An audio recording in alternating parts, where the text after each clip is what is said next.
Nous ne pensons pas que cette démocratie doit se limiter à un vote tous les 6 ans pour élire un maire ou une maire qui décide de tout ensuite.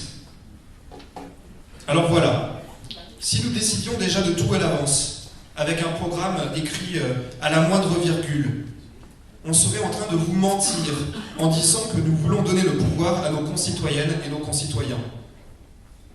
Il faut faire ce petit pas de côté et accepter que nous n'avons pas toutes les réponses. Car en vérité, qui mieux que les habitantes et les habitants d'un quartier savent ce qu'il faut faire pour ce quartier? Qui mieux que les usagers d'un service public pour savoir ce qu'il faut faire pour l'améliorer et le faire perdurer? Qui de mieux également que les associations, que les chercheurs, que les chercheuses de l'université publique pour apporter des diagnostics précis et des solutions qu'une mairie se pose? Pour autant, nous assumons également ne pas être neutres et d'avoir une vision politique du monde, et donc une vision politique du Mans, une vision écologiste, sociale, féministe, antiraciste, bref, une vision humaniste qui nous conduit à défendre des mesures fortes que nous comptons mettre en place une fois en responsabilité. Ces mesures sont regroupées en 4 grands thèmes généraux. La démocratie, je l'ai dit, la solidarité, le mieux vivre au Mans, et enfin, pas des moindres, l'environnement. L'aide à la création et à l'innovation, la connaissance des droits et le respect de la diversité culturelle en constitueront le fondement. Nous pratiquerons l'open data. Des gros mots en anglais, je le sais, il y a des personnes ici qui n'aiment pas ce genre d'anglicisme. Ça ne parle pas à tout le monde. Concrètement, qu'est-ce que ça veut dire? Ça veut dire que nous rendrons public et lisible absolument toutes les données, les analyses et les statistiques de la mairie et de la métropole pour que chaque personne puisse s'en emparer. Enfin, je terminerai ce thème avec une mesure qui n'est pas une mince affaire. Nous instaurerons à mi-mandat une conférence citoyenne avec des membres tirés au sort dans les listes électorales du Mans, avec également des représentantes et des représentants des assemblées de quartier pour évaluer notre action en tant qu'élus. Car encore une fois, je le répète, le contrôle démocratique ne peut plus s'exercer une fois tous les 6 ans. Il doit être permanent. Deuxième thème important de notre démarche, celui de la solidarité, qui passe entre autres choses par des mesures de gratuité, mais aussi par l'économie sociale et solidaire. Car il faut le rappeler en préambule, la pauvreté est un véritable fléau au Mans. Une personne sur 5 dans notre ville est en dessous du seuil de pauvreté. Nous avons certains quartiers prioritaires de la politique de la ville qui sont les plus pauvres de tous les pays de la Loire. Il semblerait pourtant que nous soyons la seule liste à prendre conscience de l'ampleur de ce problème et à vouloir le prendre à bras le corps. Voilà donc ce que nous proposons. Gratuité totale des transports en commun. Nous les rendrons gratuits immédiatement.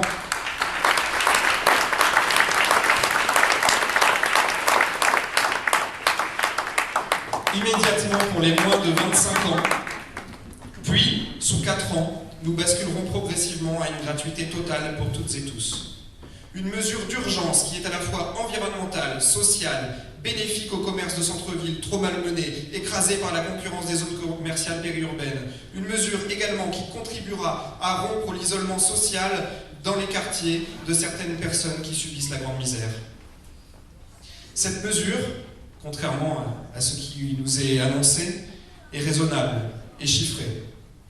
Elle implique immédiatement 3 millions d'euros pour le budget de la métropole. Cela représente 2% du budget total des transports pour la métropole.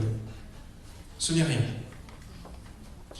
Nous nous appuyons également sur l'expérience d'une trentaine d'autres villes en France qui ont réalisé la gratuité des transports en commun et qui sont autant d'exemples que oui, c'est possible de le faire sans exploser pour autant les comptes publics.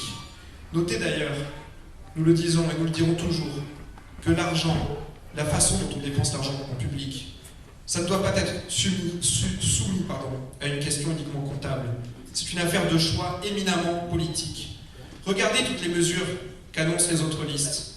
Certains et certaines voulant presque doubler les effectifs de la police municipale, voulant les armer de tasers. À ces listes-là, on ne leur demande pas combien ça va coûter, ces mesures. Pourquoi? Parce qu'il semble qu'aujourd'hui, en France, il n'y ait que l'argent de gauche qui coûte cher.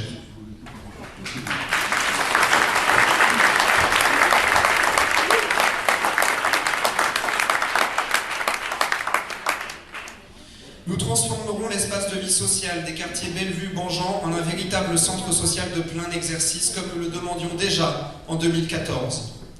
Les quartiers nord ont été délaissés trop longtemps, tant pour l'aide sociale que pour les loisirs et la culture.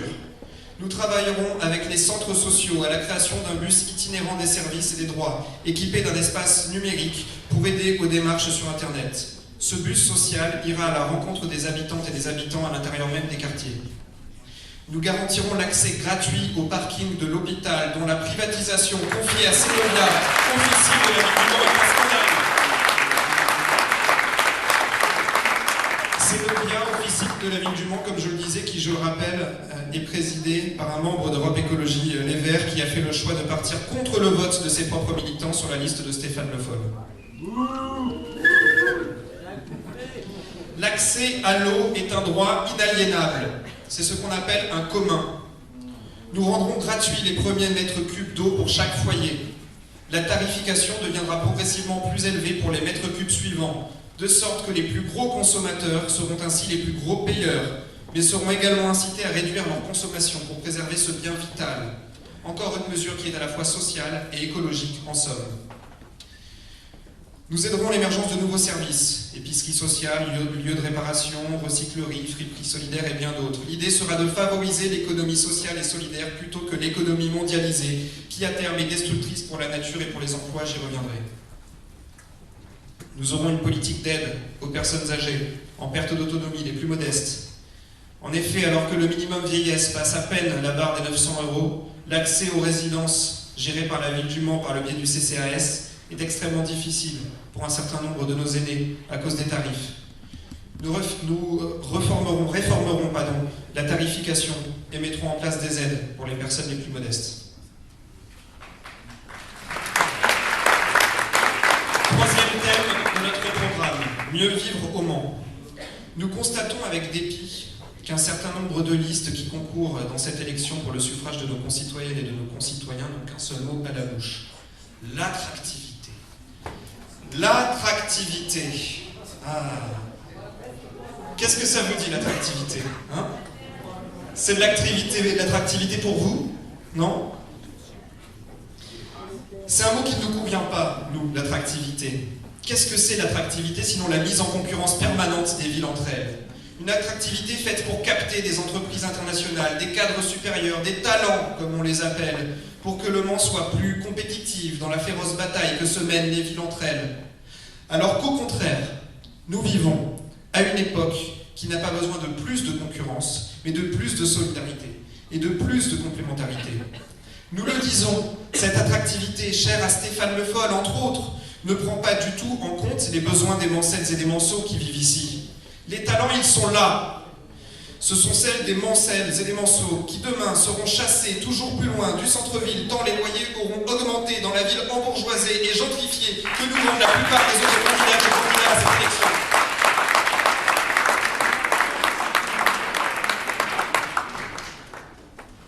À cela, nous opposons la valorisation d'une économie non délocalisable, non destructrice pour les humains et pour l'environnement. Une économie non concurrentielle, l'économie sociale et solidaire, que nous aiderons partout où nous le pouvons à s'installer. Actuellement, le Mans Métropole, à travers une structure qui s'appelle Le Mans Développement, aide les entreprises à s'installer en Sarthe. Des entreprises qui, selon les aléas du marché, demain délocaliseront peut-être en Chine ou ailleurs, ou bien auront des pratiques nocives pour l'environnement. Nous réorienterons ces fonds vers une économie de proximité, résidentielle. Nous le ferons via un boulevard de l'économie sociale et solidaire. Le Mans actuellement a un boulevard nature qui permet de se promener hors du Mans, et bien demain nous aurons ce boulevard de l'économie sociale et solidaire à destination du commerce, de l'artisanat et de nouveaux porteurs de projets.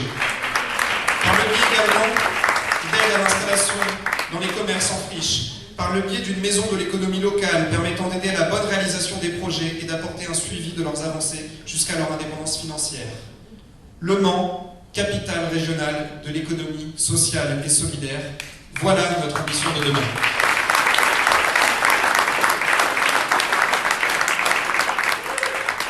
Mieux vivre au Mans, oui, mais pour tous et toutes, quel que soit le genre. C'est la raison pour laquelle nous proposons la création d'une maison des femmes qui puisse accueillir les associations féministes, mais aussi servir d'accueil et d'hébergement 24 heures sur 24, 7 jours sur 7, aux femmes victimes de violences, à l'image de la maison des femmes de Nantes dont nous nous inspirons. Mais mieux vivre, cela signifie également mieux vivre pour celles et ceux en situation de handicap, bien entendu. Entre autres mesures, nous garantirons le droit à l'égalité et à la dignité des personnes en situation de handicap. Nous sonoriserons les feux tricolores afin de sécuriser la traversée des rues. Le Mans deviendra une ville sans obstacle en adaptant l'environnement et en formant les professionnels à l'accueil et les services, ainsi que les personnels des écoles, des centres de loisirs et des centres culturels ou sportifs. Tout cela sera bien entendu, encore et toujours, fait en concertation avec les associations spécialisées, car nous ne pourrons faire jamais mieux que celles et ceux qui savent, celles et ceux qui sont directement sur le terrain. J'ai été moins éloquent sur ce thème qui pourtant était très, très important, j'en suis bien désolé. Mieux vivre au Mans, un thème qui me tient très à cœur pour toutes et tous, quel que soit le lieu de naissance. La ville du Mans adhérera à l'Association nationale des villes et territoires accueillants, s'engageant à son échelle à mener des actions concrètes afin d'améliorer l'accueil des migrants dans le respect des droits humains et des valeurs de solidarité.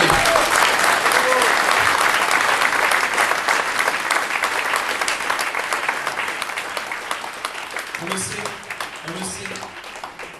vous êtes nombreux et nombreux ici à participer à des actions d'accueil des migrants, à vous retrouver parfois dans des logements complètement insalubres, à devoir occuper en dehors de toute légalité pour pouvoir accueillir des personnes migrantes, certains à les accueillir chez vous.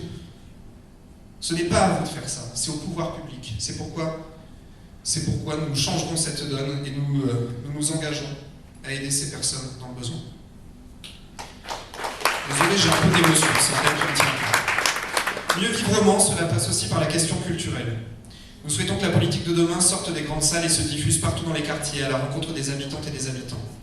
Il nous faut trouver le point d'équilibre entre soutien à la création et diffusion de la culture auprès de toutes et tous. Cet équilibre sera construit avec les acteurs de la culture artistique et celles et ceux de l'éducation populaire.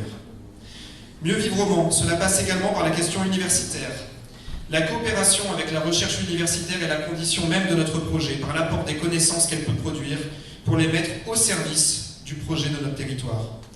Aujourd'hui, cette coopération entre chercheuses et chercheurs et les collectivités territoriales, d'autre part, n'a pas assez lieu. Nous proposons l'installation en cœur de ville d'une maison des sciences et de la recherche. Cet espace aurait pour objet de donner une visibilité à l'université et aux recherches qui y sont menées auprès du grand public, de faire un formidable outil de culture scientifique à une époque où les fake news et la désinformation circulent trop souvent. Elle permettrait de construire un chaînon manquant entre le campus et la ville par l'organisation de conférences ouvertes à toutes et tous, d'expositions, de rencontres avec les chercheurs et les chercheuses. Véritable point de rencontre de la jeunesse étudiante, elle contribuerait à l'animation du cœur de ville. Cette maison de la recherche et des sciences sera un outil à destination des scolaires qui pourront rencontrer ainsi, en pleine ville, le monde universitaire. Cette proposition, on ne la sort pas de notre chapeau, elle est formulée directement par des chercheuses et des chercheurs de l'Université du Mans qui ont travaillé dessus. Nous nous appuyons sur les propositions du terrain, dans la concertation. C'est ça notre façon de faire. Mais cette proposition ne saurait être suffisante en soi. Je l'ai dit, nous devons nous appuyer sur la recherche universitaire. À titre d'exemple, une ville comme Paris accueille 49 chercheurs doctorants qui travaillent sur des problématiques propres à la ville de Paris pour apporter des solutions. Nous proposons de soutenir, à notre échelle, 5 projets de recherche universitaire grâce au crédit impôt recherche. Le contrat, en partenariat avec l'université et des associations habilitées, sera sur 3 années. C'est ainsi que, pour un coût extrêmement réduit pour notre collectivité, nous emmagasinerons l'équivalent de 15 années de recherche qui enrichiront notre ville et nous montrerons les axes d'amélioration de demain. Ces postes de recherche porteront sur 5 axes essentiels de notre programme pour le Mans. La sécurité publique et la lutte contre les violences, les délits et les incivilités. Le développement économique local de l'économie sociale et solidaire. La participation des jeunes à l'espace politique local. La démocratie locale et la participation des habitantes et des habitants dans une logique de co-construction.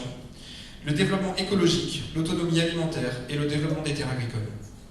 Et la sécurité, vous allez me dire. Ah, on en parle beaucoup de la sécurité. Eh bien, je vais vous le dire. C'est la recherche universitaire qui, là encore, nous apportera des solutions innovantes pour sortir du tout sécuritaire. Car en fait quoi? On a bien vu, depuis de nombreuses années, en France, l'État et les mairies, y compris au Mans, essayer de mettre toujours plus de caméras, toujours plus d'armement.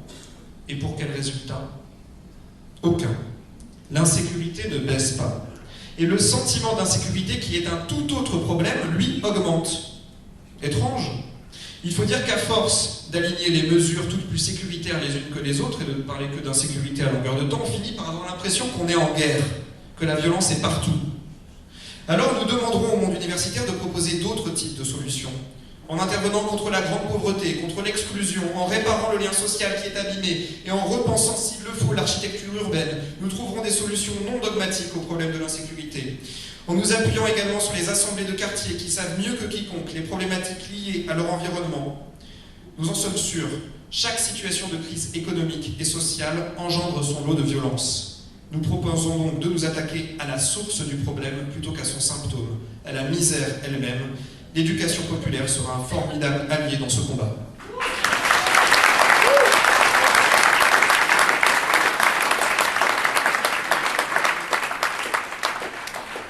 Quatrième thème et dernier thème, the last but not the least, comme on dit en anglais, le dernier mais pas le moindre, l'environnement.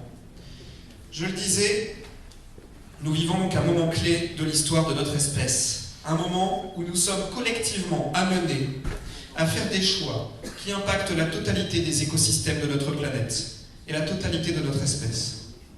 Un moment où il faut être à la hauteur de la situation pour empêcher les pires effets du dérèglement climatique. Un moment où nous pouvons faire preuve d'intelligence collective ou bien alors d'une bêtise mortifère qui nous conduira dans le gouffre. Nous ne serons pas de celles et ceux qui disent devant les caméras se soucier de l'environnement, comme Emmanuel Macron le fait si bien, et qui dans l'exercice du pouvoir ne font rien du tout. Comme Stéphane Le Foll, également, dont on rappelle le bien triste bilan en tant que ministre des pesticides, ministre de l'Agriculture.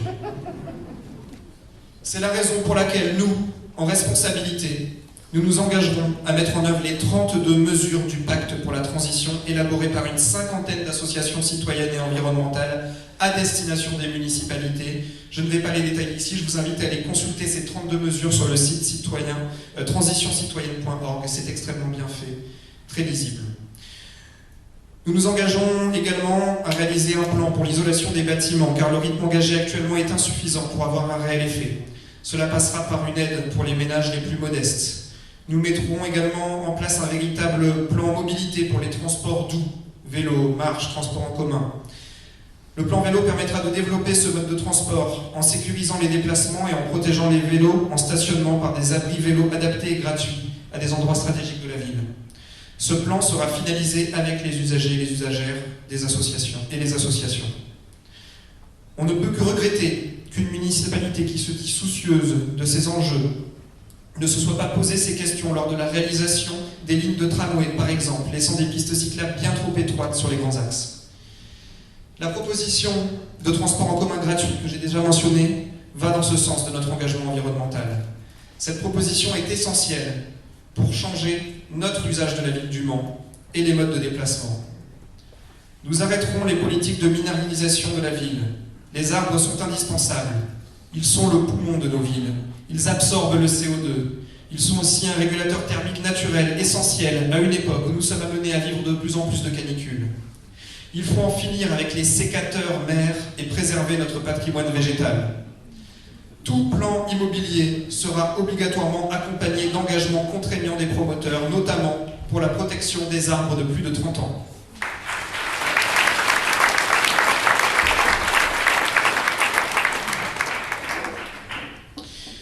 Nous encouragerons les constructions se libérant du recours au tout béton pour privilégier les techniques, par exemple type bois, terre, paille, qui sont beaucoup plus écologiques.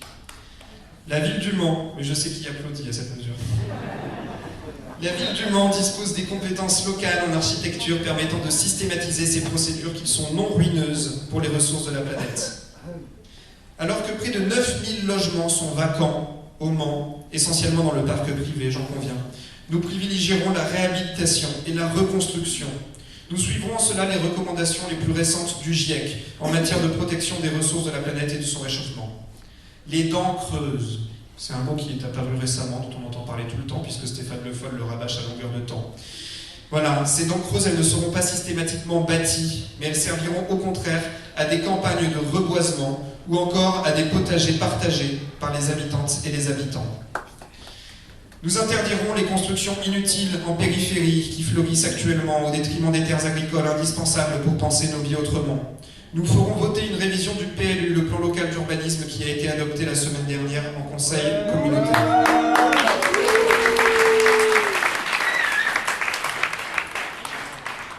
Nous annulerons le permis de construire de la zone commerciale de Bénère.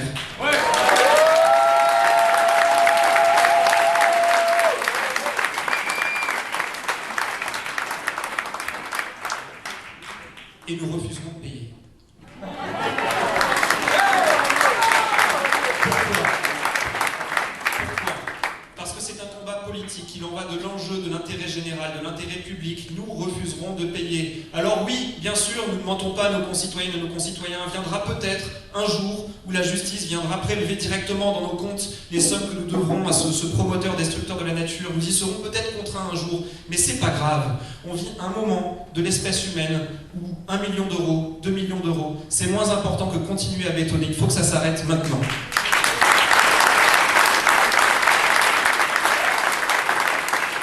Un projet construit avec les citoyens, comme par exemple celui d'Alter Bénère, qui prévoit la création d'emplois agricoles et qui participera à la qualité des repas dans les restaurants scolaires. Voilà ce qui constitue le noyau de notre programme. Tout ce que je viens de vous annoncer, c'est le cœur de notre démarche. Et autour de ce cœur, il reviendra à toutes et tous, mancelles et manceaux, de construire des organes, une peau, des ossements, un corps vivant, dynamique et plein de joie. Il vous reviendra de décider de la suite de ce que nous voulons faire ensemble. Fin du discours, c'est bon, vous pouvez applaudir.